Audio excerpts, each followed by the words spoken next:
quota system. Amene anabweretsa kanyama kameneka ndi ndani kumalawi kuno? 1964 cabinet crisis, nduna zinayamba ndi kamuzu, most of them atumbuka. Nawonso ayawo anagalukira ndi kumachita sapoti Hene Chipembere. 1966 kamuzu anakhazikitsa quota system pofuna kukhawulitsa atumbuka ndi ayawo. Anachosa chitumbuka mu silabasi. Anakhazikitsa chichewa ngati national language. Anayika quota system kuma secondary school.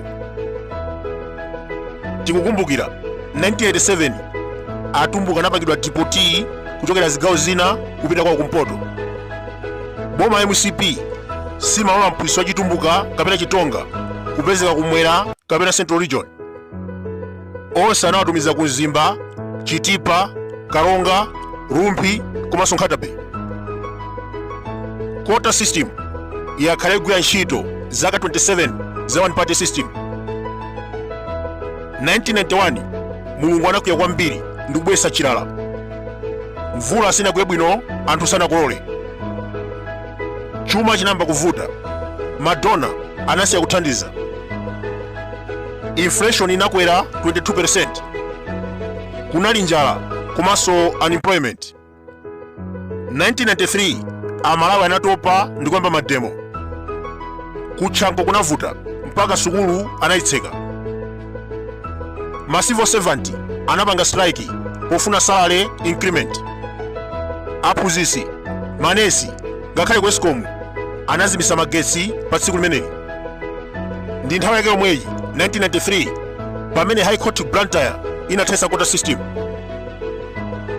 Mwachidule malamulo ambiri onyasa amabwera ndi MCP. Forfeiture Act, dictatorship, detention without trial, komanso nkhanza. Diki Madenje, Oton Chirwa, Alon Gadama anaphedwa koma kafukufuku wake sanende bwino.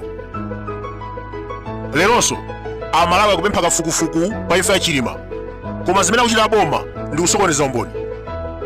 Akupita pa nsonkhano ndi kumanena kuti iwowo sanaphe Chilima.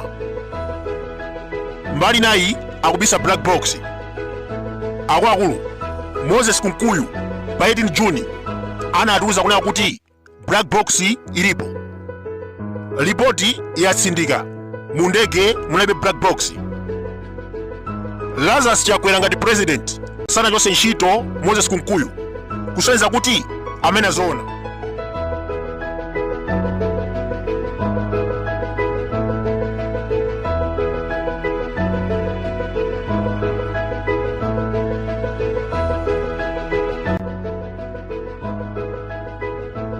Bivaredere anali pailo totchuka ku America. Anthu anayesera kumuombera zinakanika.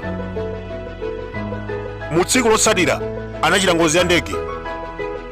Kafukufuku anaonetsa kuti inali sabotage. Ndikunena pano zaka 100 zatha. Amene anachita zimenezi sadziwika. History is the best teacher. Chilungamo pa imfa ya Chilima chidziwika 2025 akanganya amenewa akachoka.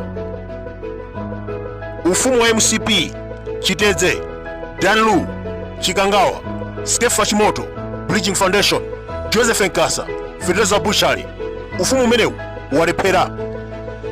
Daniel 5 verse 25. Akuluakulu amene sadziwa history ndi wakhungu akhoza kubwereza mamistake akalekale. 1992 Kamuzu Banda anaononga ndalama. Anagula anthu including Gwanda Chakwamba poganiza kuti awina chisankho. Analuza momvetsa chisoni kwa Dr. Baki Muluzi. Anthu akatopa olota gawa mabiliyoni palibe chimene chimasintha.